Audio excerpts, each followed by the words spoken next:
실문제 38의 5 홀수 문제 이론 실기 80문제 풀어보겠습니다.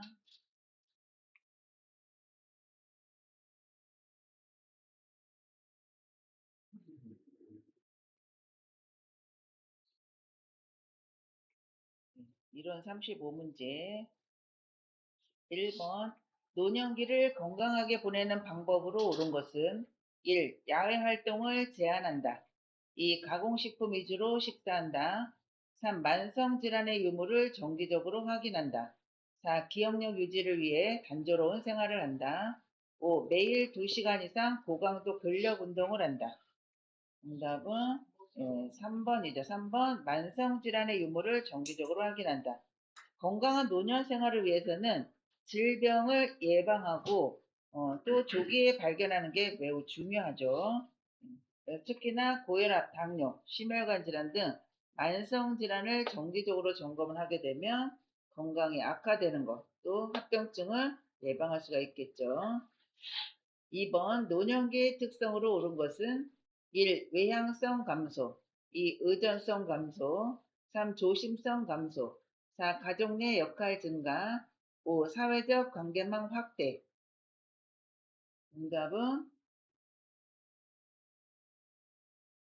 정답은 1번이죠. 1번. 외향성 감소. 외향성 감소. 노년기에는 신체적, 심리적 변화로 인해서 일반적으로 활동성이나 외향성은 감소를 해요. 그러면 외향성의 반대는 뭐예요? 내향성이죠. 내향성은 증가를 한다. 그래서 정답이 외향성 감소 아니면 뭐가 나와요? 내향성 증가. 요거가 시험 문제로 번갈아 가면서 나와요. 그래서 노년기 특징, 백진적 보시면 외향성 감소, 의존성은 높아지고, 의존성은 어떤 의존성이에요? 정신적, 신체적. 이 의존이 높으면 높을수록 또 뭐예요? 경제적 의존도가 다 높아져요. 그런데 신체적, 경제적 의존이 높으면 높을수록 뭐가 증가한다? 노인학대가 증가한다라는 거예요. 신체적으로나 경제적으로 의존이 높으면 높을수록 노인학대는 증가한다. 네. 그래서 의존성 증가, 조심성 증가, 역할은 축소되고 사회관계도 축소가 되죠. 그러니까 좋아지는 거 한 개도 없다. 이렇게 생각하시면 요건 노년기의 특성은 찾기가 쉬워요. 좋아지는 거 한 개도 없다. 이거는 좋아져야 되는데 안 좋아진다라고 나오고 안 좋아져야 되는데 좋아진다라고 나오고 이런 거는 답이 아니라는 얘기예요. 그렇게 찾으시면 되고요. 3번 노인요양 공동생활 가정의 기능으로 옳은 것은 1. 노인 일자리 제공, 2. 성년 후견 사업 시행, 3. 치매노인 등록관리, 4. 지역사회 독거노인 실태조사, 5. 친숙한 주거 여건과 급식 제공. 네, 5번이죠. 여기에서 요양자가 들어가면요. 이거는 요양원이라고 생각을 하시면 돼요. 그래서 노인요양 공동생활 가정 아니면 노인 요양시설. 네. 요렇게 두 개로 나뉘어요. 요거는 9인 미만. 노인요양시설은 10인 이상의 시설급여다라고 생각하시면 돼요. 시설급여는 요양원을 시설급여라고 해요. 그래서 노인요양 공동생활가정, 노인요양시설 이거는 시설이다. 그래서 의료복지시설로 들어가요. 그래서 요양시설에서는 뭐예요? 친숙한 주거 여건과 급식을 제공을 하죠. 그래서 노인요양 공동생활은 소규모예요, 소규모. 그래서 친숙한 주거 여건이에요. 친숙한, 가정과 같은. 그래서 가정과 같은 환경, 소규모 생활이고, 식사 제공, 일상생활 돌봄을 해주기 때문에 정답은 5번이 되겠죠. 그래서 노인요양 공동생활 가정은 치매나 노인성 질환으로, 치매나 노인성 질환을 갖고 있으면 뭐예요? 장기요양급여의 대상자가 되죠. 그래서 이분들을 돌봄이 필요한 노인에게 가정과 같은 환경에서 생활하면서 돌봄 서비스를 제공하는 소규모 장기요양시설을 노인요양 공동생활 가정이다 라고 얘기해요. 4번 다음 상황에서 요양보호사의 공감 반응으로 적절한 것은 대상자의 기능 유지를 위한 복지 용구를 제공함, 가정을 방문하여 재활에 관한 지원 등을 제공함, 1. 재활급여, 2. 가족요양급여, 3. 기타 재가급여, 4. 단기보호급여, 5. 취약암보호급여. 정답은 3번의 기타 재가급여이죠. 복지용구는 뭐예요? 의료기기, 의료기기, 침대를 빌릴 수도 있고, 지팡이를 살 수도 있고, 그죠? 네. 그래서 복지용구에 대한 거가 나오면, 복지용구는 재가급여예요. 재가급여인데, 기타 재가급여에 해당이 된다라는 거예요. 이것도 시험에 잘 나와요. 5번 등급판정위원회의 심의 결과 등급 외자로 판정받은 대상자가 이용할 수 있는 서비스는 1. 노인복지관, 2. 방문간호, 3. 방문목욕, 4. 방문요양, 5. 노인요양시설. 등급 외자는 뭐예요? 등급이 없는 사람이죠. 그래서 요분들이 갈 수 있는 곳은 노인복지관만 갈 수 있어요. 방문간호는 요양보호사가 가는 건 아니고 간호사가 하긴 하지만 이것도 재가급여예요. 등급이 있어야 되고 목욕, 방문요양, 또 노인요양시설로 들어갈 수 있는 분들은 다 등급이 있어야 되는 거예요. 등급 외자라는 거는 등급을 못 받은 거예요. 그러니까 등급은 1등급에서 5등급까지 있고 그 밑에 인지지원 등급이 있잖아요. 여기까지 받아야지 장교양 요거 서비스를 받을 수가 있는데 그 인지지원 등급까지도 못 받은 사람을 등급 외자 이렇게 등급이 없는 사람이다. 그래서 등급 외자예요. 이런 분들은 노인복지관은 60세 이상 되면 갈 수 있잖아요. 등급이 없어도 요것만 이용할 수 있다라는 거죠. 6번 다음 내용에 해당하는 노인 장기요양보험 표준 서비스 유형은 병원 외래 진료에 동행함, 대상자를 대신하여 공과금을 납부, 1. 정서지원 서비스, 2. 개인활동 지원 서비스, 3. 일상생활 지원 서비스, 4. 신체활동 지원 서비스, 5. 기능회복 훈련 서비스. 개인 활동 지원 서비스죠. 밖으로 나가는 거예요. 밖으로 나가는 거는 개인 활동. 병원 진료로 갈 수 있고 공과금이나 은행 업무를 같이 가는 거는 동행. 요양보호사 혼자 가는 거는 업무 대행이에요. 업무 대행. 개인 활동 지원 서비스죠. 7번 요양보호 서비스 제공 원칙을 준수한 경우는 1. 대상자의 가래를 흡인한다. 2. 상황에 따라 서비스 비용을 청구한다. 3. 대상자의 선호보다 시설의 규칙을 우선시한다. 4. 응급 상황에는 응급처치 우선순위에 따라 처치한다. 5. 대상자의 인지 능력이 악화되면 서비스를 종결한다. 네, 정답은 4번이죠, 4번. 요거 시험에 자주 나오는 건데 내용이 바뀌어요. 응급 상황에는 응급처치 우선순위에 따라서 처치한다. 처치한다는 맞아요. 응급처치, 응급처치. 근데 요 우선순위에 따라 의료행위를 한다. 이렇게 나와요. 의료행위를 한다. 요거는 안 된다는 거예요. 의료행위는 의료인이 하는 거고, 응급처치는 일반인도 다 할 수가 있어요. 그래서 우선순위에 따라서 처치한다 이러면 맞고, 의료행위를 한다 이러면 틀린다 보다라는 거예요. 그래서 그거를 구분을 잘 하셔야 돼요. 8번 다음과 같은 노인학대의 유형은 집에 들어오지 못하게 함, 의료적으로 불필요한 약물을 복용시킴, 생존 유지에 필요한 물품으로부터 단절시킴. 이거는 3번의 신체적인 학대죠. 유기는 내버리는 거예요. 유기는 내버리고 또 요양원이나 요양병원 집에 못 들어오게 하는 거는 이거는 신체적인 걸 보시면 돼요. 이거는 집에 못 들어오는 거는 문을 잠가버리고 못 들어오는 거는 유기에 해당될 수가 있어요. 근데 요것만 딱 나온 게 아니라 의료적으로 불필요한 약물을 복용을 시키고 생존 유지에 필요한 물품으로부터 단절을 시켰어요. 이게 단절 나오면 신체적인 학대예요. 단절 나오면. 그래서 3번이 되고 유기는 치매가 있는 대상자인데 집을 나가면 못 찾아오는 진압력에 따라서 장소에 대한 오리엔테이션이 없어요. 그거를 뻔히 알면서 문을 열어놨어요. 근데 나갔는데 찾지도 않아요. 이거는 유기고 또 요양원이나 요양병원에 모셔놨어요. 그런데 면회도 안 가고 문도 안 내요. 그럼 그거는 유기예요. 그다음에 9번 방문 요양 시 대상자의 팔다리에 타박상 흔적이 있고 학대가 의심될 때 대처 방법은 1. 노인보호 전문기관에 신고한다. 2. 대상자의 사생활을 미로 개입하지 않는다. 3. 동료 요양보호사와 상의한다. 4. 대상자의 이웃을 만나 상황을 확인한다. 5. 대상자에게 재발 방지 교육을 한다. 이거는 신고하는, 노인보호 전문기관에 신고하는 거죠.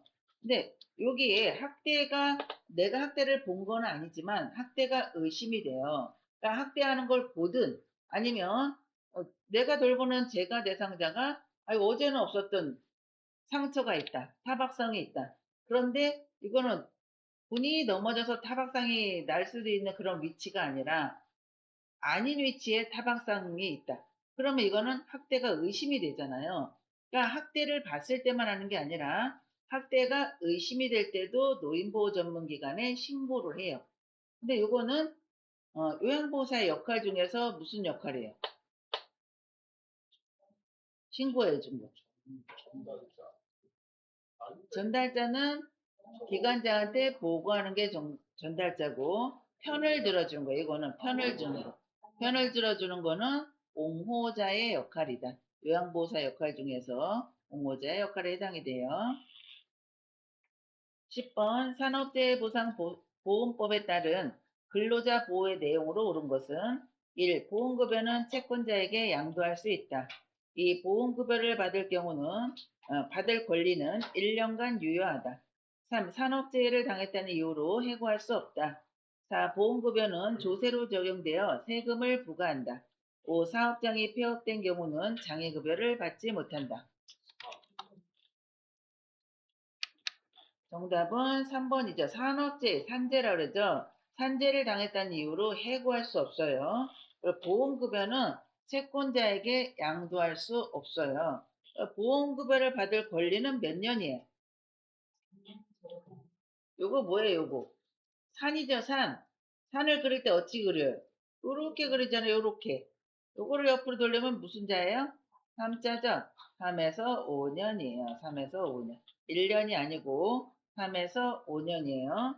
그리고 이 보험급여는 세금이 안 붙어요. 다른 거 우리나라에서 세금 안 떼는 거 없잖아요. 그쵸? 구멍가게 가도 다 세금 떼는데 이 산재로 인한 그 보상금만 세금을 안 떼고 다 줘요. 가지고 그래서 세금 부과 안 된다. 사업장이 폐업을 해도 이거 돈을 지급하는 거는 산재보험에서 주는 거지 회사에서 주는 건 아니에요. 그래서 사업장이 폐업이 되고 부도가 나고 이래도 장애급여는 받을 수 있다라는 거. 못 받는 게 아니라. 11번 재가 대상자가 요양보호사에게 성적인 신체 접촉을 할 때의 대처 방법은 1. 시설에 입소시킨다. 2. 큰 소리로 훈계한다. 3. 거부 의사를 분명히 표현한다. 4. 신체 접촉을 하는 이유를 묻는다. 5. 신경 쓰지 않고 하던 일을 계속한다. 예, 정답은 거부 의사를 분명히 표현한다. 그쵸? 이거 아니면 또 뭐예요? 시설장에게 보고한다. 둘 중에 하나가 답이 나온다 그랬죠. 12번 요양보호사의 직업윤리 원칙에 맞는 행동은 1. 대상자의 사생활은 제한한다. 2. 대상자의 요구는 모두 수용한다. 3. 대상자의 자기결정권을 존중한다. 4. 서비스 제공에 대한 선물은 감사히 받는다. 5. 업무 수행을 빌미로 보수교육을 받지 않는다.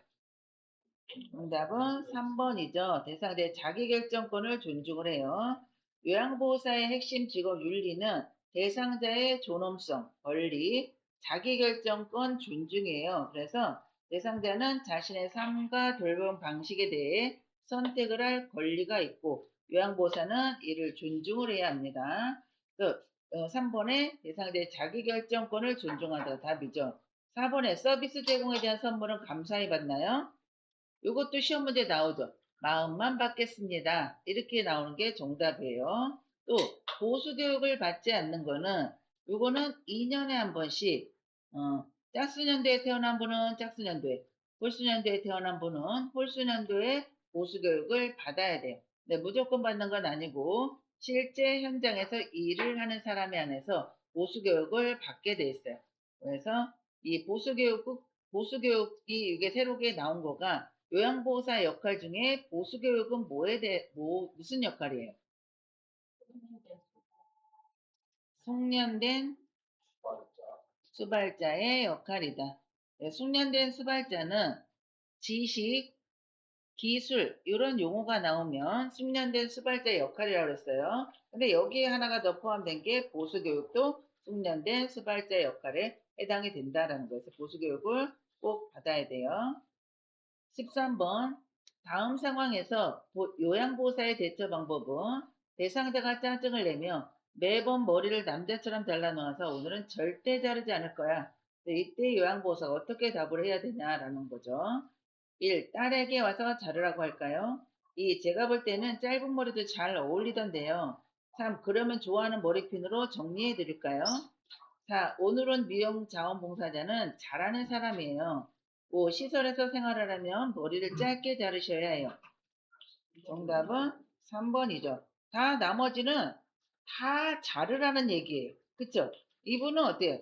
절대 자르지 않을 거라 그랬잖아요. 근데 나머지 4개는 다 자르라는 거예요. 그런데 3번은 자르지 않고 머리핀으로 정리를 해주겠다라는 거죠. 그래서 3번이 답이에요. 요것도 시험 문제 잘 나와요. 14번 다음 사례에서 요양보호사의 대처 방법은 대상자 아들이 어머니가 걷는 것을 불편해하셔서 휠체어가 필요한데 형편도 어렵고 어떻게 해야 할지 막막해요 라고 요양보호사에게 상의를 했어요. 1. 본인 부담금을 면제해 준다. 2. 저렴한 복지용구를 판매한다. 3. 가족 요양 서비스를 권유한다. 4. 이용할 수 있는 서비스를 알려준다. 5. 휠체어 대신 보행보조차를 사서 준다. 정답은 4번이죠. 이용할 수 있는 서비스를 알려줘야 돼요. 이렇게 판매하거나 알선하고 유인 알선하면 안 된다라고 했어요. 15번 다음 상황에서 요양보호사가 직업윤리 원칙을 준수한 경우는 재가급여 대상자가 수고비를 줄 테니 관절염 약을 대리 처방받아 달라고 요청함. 2. 요청한 서비스를 거부한다. 2. 다른 요양보호사에게 부탁한다. 3. 다른 대상자의 관절염 약을 제공한다. 4. 생각해 본다고 하면서 답변을 피한다. 5. 개인적으로 별도의 서비스 계약을 한다. 정답은 1번에 요청한 서비스를 거부한다죠. 이게 대리 처방받으면 안 돼요. 16번 손목이 삐어 부종이 발생한 직후 초기 관리 방법으로 옳은 것은 1. 손상 부위 압박 2. 손상 부위 내리기 3. 손상 부위 스트레칭 4. 고주파 요법 5. 전기광선 요법 정답은 1번이죠. 1번 손목 염자 삔 거를 염자라고 그래요. 염자 삐면은 그 삔 부위에 부종이 발생을 해요. 그럼 부종이 발생한다는 그 안에 출혈이 있을 수도 있고, 그렇죠? 그걸로 인해서 부을 수가 있죠. 그래서 부종을 줄이는 거가 가장 중요한데, 하는 방법은 안정, 움직이지 않게 그대로 있게 만들고요. 그리고 다친 부위를 위로 올려야 돼요. 위로 올리는 거는 거상이에요. 위로 올리는 걸 거상이라고 그래요. 그리고 초기 관리라 그랬죠. 초기에는 냉찜질을 해줘야죠. 냉찜질. 그리고 손상된 부위가 더 붓지 않게 이렇게 붕대로 이렇게 너무 세게 감으면 안 되고 붕대로 감아주는 거. 이거를 압박이라고요. 압박을 해서 손으로 팍 누르고 있는 게 아니라 붕대로 압박 붕대로 해서 이렇게 감아주는 손상 부위 압박. 이게 응급처치 원칙이에요. 손상 부위는 올려야 되고 손상 부위를 스트레칭하면 더 다칠 수가 있죠. 고주파요법이나 전기광선요법은 이거는 물리치료사가 하는 거죠. 병원에서 해야 되는 내용이에요. 17번 대상자의 분비물이 묻은 물품을 처리하는 방법으로 옳은 것은 1. 대변이 묻은 하의는 소각한다. 2. 혈액이 묻은 친구는 삶은 후 찬물에 헹군다. 3. 가래가 묻은 상의는 소독용 알코올로 세탁한다. 4. 분비물이 묻은 친구는 일반 세탁물과 함께 세탁한다. 5. 가래가 담긴 흡인병은 분비물을 버리고 1일 1회 이상 닦는다. 정답은 5번이죠. 5번. 이게 흡인기예요. 가래를 뽑는. 그래서 요 흡인병이라는 거는 요거를 얘기를 해요. 여기에 가래가 뽑으면 일로 이렇게 고인단 말이에요. 이렇게. 그러면 가래가 양이 적은 사람은 조금 고일 수가 있고 많은 사람은 많이 뽑으니까 여기에 가래도 있고 그 가래를 이쪽으로 보내는 그 생리식염수 그 물이 같이 여기에 고여 있단 말이에요. 그러니까 많이 하는 사람은 많이 고여 있고 적게 있는 사람은 적게 고여 있겠죠. 그래도 적게 고이더라도 하루에 한 번 이상은 닦아주라는 얘기예요. 이거를 소독이라고 나오는 경우도 있어요. 소독은 아니에요. 요거를 빼가지고 소독을 하면 가래가 있으면 이 통이 없으면 이거를 사용을 할 수가 없죠. 그래서 요거는 소독이 아니라 그냥 닦는 거예요. 세척만 하는 거예요. 18번 헬리코박터균 감염이 원인이 되어 속쓰림과 상복부 불편감이 나타나는 질환은 1. 협심증, 2. 대장암, 3. 위궤양, 4. 담석증, 5. 췌장염. 네, 위궤양이죠, 위궤양. 헬리코박터균 감염은 위점막을 더 손상을 시키고 염증을 일으켜요. 그래서 만성위염, 위궤양의 주요 원인이 돼요. 그래서 이 헬리코박터균을 치료를 안 하게 되면 암으로 갈 수가 있어요. 그래서 이거는 꼭 치료를 해야 되고 위궤양의 특징은 속쓰림, 상복부 통증, 소화불량 등이 대표적인 증상이에요. 상복부는 어디예요? 이렇게 배꼽이에요, 배꼽. 요 명치. 요 배꼽을 중심으로 위에가 상복부, 아래가 하복부라고 얘기를 해요. 그래서 요 부분에 통증이 있을 수 있다라는 거예요. 그래서 위궤양은 새벽 2시경에 통증이 발생되는 거. 위염은 식사한 후에 3, 4시간 후에 통증이 발생을 해요. 19번 노화에 따른 호흡기계 변화로 오른 것은 1. 섬모운동 감소, 2. 기관지 내 분비물 감소, 폐활량 증가, 4. 기침반사 증가, 5. 호흡근의 근력 증가. 정답은 1번의 섬모운동 감소죠. 섬모운동이 감소가 되면 이물질을 밖으로 내보내질 못해요. 그래서 이물질 제거 능력이 떨어진다. 그리고 기침 반사는 감소가 돼요. 기침을 잘 못해요. 그러니까 기관지 내에 있는 분비물이 배출이 안 되니까 폐에 가래가 차겠죠. 그래서 폐에 염증이 생겨요. 폐렴이에요, 폐렴. 그리고 폐활량은 감소하고 호흡근의 근력도 감소하죠. 호흡기계든 심혈관계든 뭐든 노이되면 좋아지는 거 한 개도 없다. 이것도 마찬가지로 생각을 하시면 돼요. 그래서 기침 방사가 감소가 되면 기관지 내 분비물은 증가한다. 이렇게 반대로 가는 거야, 반대로. 20번 만성기관지염 내상자를 돕는 방법으로 옳은 것은 1. 심호흡을 제한한다. 2. 뜨거운 음식을 뜨겁게 하여 제공한다. 3. 창문을 열어 찬 공기로 환기한다. 4. 호흡곤란 시 앙하위 자세를 취하게 한다. 5. 처방대로 기관지 확장제를 사용하게 한다. 정답은 5번이 되겠죠. 5번. 만성기관지염 대상자는 기도의 염증, 점액, 뭐 가래 같은 거 있죠. 점액 증가로 호흡곤란이 발생을 할 수가 있어요. 그래서 이때는 기관지를 넓혀줘야죠. 기관지가 좁아지면 호흡하기가 불편해요. 그래서 기관지 확장제를 사용을 해주는 거예요. 이 기관지 확장제는 사용하는 순서, 그것도 시험에 들어가져 있어요. 심호흡을 해야 되는 거고, 호흡곤란일 때는 자세가 어느 자세예요? 상체를 올려주는 반자위. 어쨌든 상체를 올려줘야지 호흡곤란 대상자들은 똑바로, 앙화에는 똑바로 누워있는 자세예요. 똑바로 누워있으면 호흡하기가 더 힘들기 때문에 상체를 올려주는 자세를 취한다. 그래서 4번 틀린 거죠.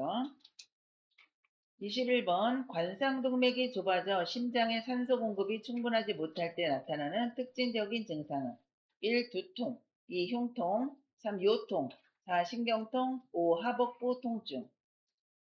정답은 2번의 흉통이죠.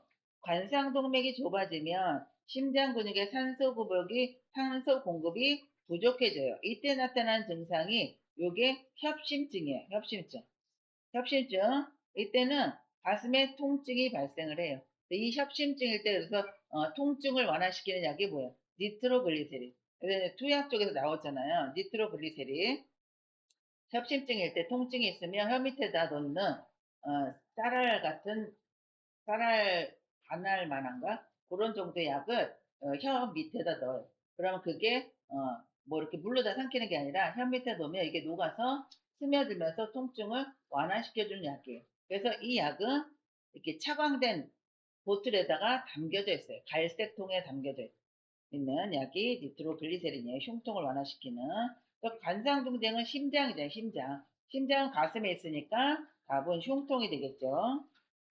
22번 골다공증을 예방하는 방법으로 옳은 것은 1. 자외선 차단, 2. 저체중 유지, 3. 체중 부하 운동 제한, 4. 항혈전제 장기 복용, 5. 비타민 D 함유 음식 섭취.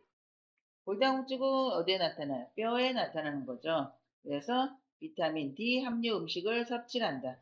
골다공증 예방에는 칼슘과 비타민이 매우 중요합니다. 그래서 비타민 D는 칼슘 흡수를 도와서 뼈를 튼튼하게 유지하기 때문에 골다공증에는 비타민 D 함유 음식, 또 뭐예요? 골다공증에 좋은 운동은 뭐예요? 걷기 운동. 걷는 거는 체중 부하 운동이에요. 하체 힘이 가는. 제한이 아니라 요거를 더 늘려줘야 되는 거죠. 그죠? 그래서 걸으면서 햇볕을 쐬면, 햇볕을 자외선 차단이 아니라 햇볕을 쐬게 되면 햇볕에서 얻을 수 있는 게 비타민 D예요. 비타민 D. 그리고 이번에 저체중 유지하는 사람은 어떻게 해요?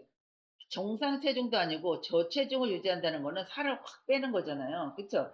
그러면 제대로 된 영양 섭취가 될 수가 없겠죠. 저체중 유지는 답이 아니에요. 23번 복합성 요실금 대상자를 돕는 방법으로 옳은 것은 1. 수분을 제한한다. 2. 기침을 하게 한다. 3. 변비를 예방하게 한다. 4. 매일 줄넘기를 하게 한다. 5. 카페인 음료를 마시게 한다. 정답은 3번이죠. 3번. 요실금 대상자는 수분 섭취 권장이에요. 요실금이라는 거는 기침이나 재채기, 웃음, 무거운 물건을 들면 배에 압력이 올라가죠. 복압이 올라가요. 이때 소변이 새는 질환이에요. 그러면 우리가 일상적으로 생각할 때 그냥 안 먹어도 소변이 나오는데, 기침만 해도 나오는데, 물을 많이 먹으면 더 나오겠지. 이 생각으로 물을 안 먹게 된다는 얘기예요. 근데 요실금 대상자는 수분을 많이 먹게 해서 소변을 많이 배출을 시켜야 되는 그런 질환이다라는 거예요. 그래서 수분 섭취는 권장. 기침하면 소변이 된다 그랬죠. 줄넘기도 마찬가지고요. 그래서 체중 조절해야 돼. 체중 조절. 비만인 사람은 체중을 조절을 해야 돼요. 비만인 사람은 배에 압력이 올라가요. 그래서 안 되고, 변비는 힘줄라다가 나오려는 변은 안 나오고 소변만 나올 수 있겠죠. 그죠? 그래서 변비를 예방하기 위해서는 뭐예요? 섬유질이 많은 음식을 제공한다. 이렇게도 나와. 보각성 요실금 대상자를 돕는 방법 옳은 거 이렇게 해놓고 섬유질이 많은 음식을 제공한다. 이런 뭐예요? 이거는 결과적으로 변비를 예방한다는 얘기잖아요. 그렇게 바꿔서도 시험이 나온다는 얘기예요. 24번 욕창 발생 위험이 가장 높은 대상자는 1. 걷기를 즐기는 과체중 대상자, 2. 지팡이를 짚고 걷는 파킨슨병 대상자, 3. 체중 부하 운동이 어려운 관절염 대상자, 4. 체위 변경이 어려운 척수장애 대상자, 5. 보조기구를 사용하여 산책하는 편마비 대상자. 누가 욕창 발생이 가장 높을까요? 예, 4번이죠. 척수장애를 입은 사람은 못 움직이는 거예요. 마비가 오는 사람. 척수장애가 오면 마비가 와요. 그래서 목에 있는 척수신경이 다쳤다 그러면 전신마비, 허리 쪽을 다쳤다 그러면 하반신마비 이렇게 되는 거예요. 그래서 욕장은 장기간 동안 압박, 움직임 부족, 본인이 스스로 못 움직인 사람은 한 군데로 계속 있잖아요. 그럼 그 누워있는 부위가 압박을 받겠죠. 그러면 혈액순환이 차단이 돼요. 혈액순환이 차단이 돼요. 그래서 체위 변경이 어려운 대상자가 가장 위험하다. 혈액순환이 차단될 때 발생을 하니까 우리가 하지 말아야 될 거. 욕창 대상자에게 하지 말아야 될 거. 뭐예요, 이거? 도넛 베개. 도넛 베개를 사용하지 않는다. 이것도 시험에 잘 나오죠. 25번 대상자에게 손해손상이 발생했을 때 나타나는 특징적인 증상은 1. 감정을 조절하지 못한다. 2. 인지기능의 저하가 나타난다. 3. 말의 내용을 이해하지 못한다. 4. 한 개의 물체가 두 개로 보인다. 5. 자세의 균형을 유지하지 못한다.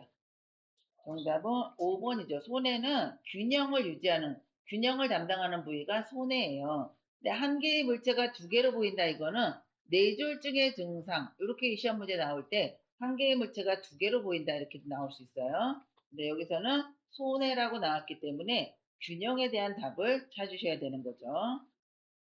26번 노화에 따른 감각기계 변화로 옳은 것은 1. 통증에 대한 민감성이 증가한다. 2. 고막의 소리 전달 능력이 증가한다. 3. 같은 계열의 여러 색을 잘 구별한다. 4. 노인성 난청이 발생하여 고음을 잘 들을 수 있다. 5. 동공지름 감소로 빛을 받아들이지 못해 밝은 곳을 좋아한다. 정답은 5번이죠. 5번. 통증에 대한 감각이 떨어져요. 감소가 돼요. 증가가 아니라 민감성이라는 거는 우리가 추위에 민감하다, 잘 느끼고 이런 거잖아요. 통증에 대한 민감성이 증가하다는 거는 통증을 잘 느낀다는 얘기예요. 요거 민감성이라는 그래서 실제로는 감소가 한다. 그리고 고막 및 청각 기능 감소하고 색을 잘 구별을 못해요. 노화가 되면 수정체 황화 현상이라고 나오죠. 수정체 황화 현상일 때 구분하지 못하는 색이 파남보 잘 구분 못하고요. 노인성 난청이 발생한 대상자는 고음을 잘 못 들어요. 고음 대신에 뭘 들어요? 저음을 잘 듣는다. 그래서 노인성 난청 대상자들은 저음으로 이야기를 해줘야 되는 거고요. 동공지름 감소로 빛을 받아들이질 못해요. 그래서 빛이 있으면 좀 쪼그라들어야 되고 좀 어두운 데 들어가면 동공이 확대가 돼야 되는데 이게 조절이 잘 안 되니까 밝은 곳을 좋아한다라는 거죠. 그래서 노화의 변화에 대한 핵심 보면 시력 떨어지고 청력 떨어지고 통증 감각이 떨어진다라는 거예요. 27번 노화에 따른 내분비계 변화로 옳은 것은 1. 기초대사량 증가 2. 갑상선 호르몬 증가 3. 뇌하수체 크기 증가 4. 인슐린 민감성 감소 5. 공복 시 혈당 수치 감소 4번에 인슐린 민감성 감소죠. 세포가 인슐린에 덜 반응을 한다는 거예요. 그래서 혈당 조절 능력이 떨어지고 당뇨병 위험이 증가한다라는 거예요. 인슐린 민감성 감소. 이거는 그냥 외우세요. 예. 그리고 기초대사량은 감소. 그래서 칼로리를 1600칼로리 정도 섭취를 하게 되겠죠. 많이 안 움직이니까. 뇌하수체 크기는 증가가 아니라 기능은 점점 떨어지고 분비 능력도 감소가 된다. 공복 시 혈당 수치는 올라가요. 공복 시 혈당 수치. 28번 영양 문제 발생 위험이 가장 높은 대상자는 1. 인지 기능이 저하된 대상자 2. 배변 활동이 양호한 대상자 3. 사회 활동이 활발한 대상자 4. 잇몸에 맞는 의치를 낀 대상자 5. 시력 교정용 안경을 쓴 대상자 영양문제 발생이 위험한 대상자는 인지기능이 떨어진 대상자죠. 인지기능이 떨어진 대상자는 밥을 먹었는지 안 먹었는지 기억을 잘 못해요. 그러니까 식사를 했는데도 아니 식사를 안 했는데도 나는 먹었다. 그래서 안 먹는다. 이렇게 하시는 분들도 많아요. 이런 분들은 영양문제 발생이 높겠죠. 29번 노인 대상자의 운동을 돕는 방법으로 옳은 것은 1. 운동 전 복용하던 약을 중단시킨다. 2. 현재의 운동 수준을 확인하게 한다. 3. 강도가 높은 동작으로 시작하게 한다. 4. 몸의 방향을 빠르게 바꾸는 운동을 하게 한다. 5. 취침 전에 규칙적인 고강도 운동을 하게 한다. 정답은 2번에 현재의 운동 수준을 확인해야 되겠죠. 운동 전에도 복용하던 약은 그대로 들어가야 되는 거예요. 운동 전은. 그리고 강도가 저강도에서 고강도로 한다. 저강도에서 고강도로 한다. 그러면 맞는 거예요. 그런데 고강도 먼저 나오면 틀려요. 그리고 몸의 방향을 빠르게 바꾸는 운동을 하다 보면 넘어질 수가 있죠. 위험해서 안 되죠. 30번 노인 수면의 특성으로 옳은 것은 1. 수면량이 증가한다. 2. 수면 중에 자주 깬다. 3. 낮에 졸음을 덜 느낀다. 4. 수면의 효율이 높아진다. 5. 잠들기까지의 시간이 짧아진다. 정답은 2번이죠. 2번. 수면 중에 자주 깨니까 어떻게 해요? 낮에 자꾸 졸죠. 그래서 깊은 잠이 줄고 얕은 잠이 많아져서 밤에 자주 깨요. 그러니까 수면의 질이 떨어지겠죠. 그러니까 낮에 자꾸 졸아요. 낮에 졸 때는 졸게 하는 게 아니라 산책을 한다든지 프로그램에 참여한다든지 이런 식으로 해서 낮에 잠을 못 자게 해야지 밤에 잠을 잘 자겠죠. 수면의 양은 감소, 낮의 졸음은 더 느끼고, 수면의 효율성 낮아지고, 잠들기까지의 시간은 길어진다요. 길어진다. 31번, 만 65세 이상 노인이 1회 기본 접종 후 10년마다 추가로 받아야 하는 예방접종으로 묶인 것은 1. 백일의 디프테리아, 2. 파상풍 디프테리아, 3. 파상풍 인플루엔자, 4. 폐렴구균 인플루엔자, 5. 폐렴구균 대상포진. 10년마다 뭘 하라고 그랬어요? 예, 파티를 하라고 그랬죠. 파티. 파티. 그런데 여기에 보시면 65세 이상의 노인이 1회 기본 접종 후 그랬어요.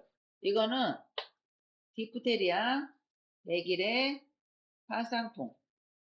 요거 세 가지를 한 번 접종을 하고 나서 10년 뒤에는 백일에는 빼고 파상풍하고 디프테리아만 맞으란 얘기예요. 파티. 그죠? 인플루엔자는 뭐예요? 65세 이상이면 매년 접종하는 거가 독감, 인플루엔자고, 대상포진은 60세 이상 되면 한번 맞고요. 폐렴은 65세 이상이 되면 한번 맞아요. 32번 요양보호 기록의 목적으로 옳은 것은 1. 서비스 제공 제한, 2. 기관의 예산 평가, 4. 업무에 대한 책임감 강화, 4. 다른 대상자와 정보 공유, 5. 문제 발생 시 법적 책임 회피. 정답은 3번이죠. 업무에 대한 책임감 강화. 요양보호 기록의 목적은 대상자에게 제공된 서비스를 정확하게 기록을 해서 서비스의 연속성, 질을 높이고 업무의 책임성, 전문성을 강화하는 것이죠. 연속성이라는 건 뭐예요? A라는 요양보호사가 그만두고 B라는 요양보호사가 왔어요. 그래서 이 어르신을 돌봐야 되는 상황이면 A가 기록을 제대로 해놓으면 B는 그 기록을 보고 이 대상자에 대한 내용을 알 수가 있겠죠. 그럼 같은 거를 또 질문 안 하겠죠. 가족 관계가 어떻게 돼요? 좋아하는 음식은 뭐예요? 뭐 이런 내용들은 잘 기록을 해놓으면 굳이 안 물어봐도 되고 이게 업무가 연속적으로 이어갈 수 있다라는 거죠. 업무의 연속성도 잘 나와요. 기록의 목적에서. 33번 요양보호 업무 보고가 중요한 이유는 1. 서비스 비용 결정, 2. 시설장의 직무 평가, 3. 대상자의 신체 기능 상태 측정, 4. 가족에게 서비스 제공 계획 설명, 5. 타 전문직과의 원활한 업무 협력. 업무 보고가 중요한 이유는 뭐예요? 정답은 4. 타 전문직과의 원활한 업무 협력이죠. 조금 아까거랑 똑같은 거예요. 또 이 조금 아까 A라는 요양보호사가 그만뒀을 때 B라는 요양보호사에게 업무를 인계를 하게 되겠죠. 또 이 내용을 보고 요양보호사만 있는 게 아니라 간호사도 있고 사회복지사도 있잖아요. 물리치료사도 있고 그러면 이 대상자가 오늘은 잘 걷지를 못하네요 라고 하면 간호 쪽에서 문제 파악을 할 거고 물리치료 쪽에서도 그 내용을 듣고 나서 이분의 그 관절의 상태나 뭐 이런 것도 체크를 해볼 수가 있잖아요. 그래서 타 전문직과의 원활한 업무 협력이 업무 보고에 중요한 이유이다라는 거죠. 그래서 요양보호사 업무 보고는 대상자의 상태와 제공된 서비스를 공유를 해요. 그래서 간호사, 의사, 또 다른 전문직과 협력하고 연속적인 돌봄을 제공하기 위해서 중요하다라는 거죠. 34번 임종 적응 단계 중 타협에 해당하는 대상자의 반응은 1. 하필 왜 내가 죽어야 해? 2. 더 이상 살 수 없다니 너무 슬퍼. 3. 이제 소리칠 힘도 없어. 나는 지쳤어. 4. 우리 손녀가 대학 갈 때까지만 살면 좋겠어. 5. 아니야 믿을 수 없어. 다른 병원에 가야겠어. 타협. 정답은 4번이죠. 타협은 우리 손녀가 대학 갈 때까지만 살게 해주세요. 또 하나 나오는 거가 우리 아들이 뭐 할 때까지요? 장가 갈 때까지만 살게 해주세요. 라고 했어요. 1번, 하필 왜 내가 죽어야 돼? 이거 화가 나죠? 이거는 임종 적응 단계는 퀴블러 로스라는 학자가 이거를 만든 거예요. 임종 적응 단계 1단계부터 5단계까지. 그래서 하필 왜 내가 죽어야 돼? 이거는 뭐예요? 부정인, 분노, 화가 나는 거죠. 분노. 그리고 더 이상 살 수 없다니 너무 슬퍼. 슬픔, 근심 이거는 우울의 단계라고 했어요. 나는 지쳤어. 이거는 수용의 단계이고요. 그 다음에 아니야 믿을 수 없어. 다른 병원에 가야겠어. 이거는 부정이죠. 부정의 단계. 35번 임종 직후에 대상자를 돕는 방법으로 옳은 것은 1. 삽입된 튜브를 제거한다. 2. 눈을 감지 않을 경우 그대로 둔다. 3. 대상자의 얼굴을 시트로 덮어준다. 4. 대상자가 있는 방의 조명을 꺼둔다. 5. 베개로 머리와 어깨를 받쳐 올려준다. 정답은 5번이죠. 5번. 대상자 얼굴을 시트로 덮어요? 그거는 드라마에서나 나오는 얘기고요. 요양원이나 이런 데서는 시트로 덮지를 않아요. 어깨까지만 덮어요. 얼굴이 아니라 어깨까지만 덮어요. 어깨. 요 삽입된 튜브는 제거한다. 요거 시험에 많이 나오는데 요거는 의료진이 하는 거예요. 선생님들이 제거하는 게 아니고 눈을 감지 않을 경우는 위에서 아래로 이렇게 쓰다듬어줘요. 그런데 그래도 안 감기는 경우는 젖은 스퍼즈나 젖은 솜으로 눈 위에 올려줘야 되는 거예요. 그리고 대상자가 있는 방의 조명은 은은하게 놔둬야 돼요. 완전히 꺼버리면 안 되고요. 베개로 머리와 어깨를 받쳐 올려주는 거는 맞죠? 이거는 왜 그렇게 하냐?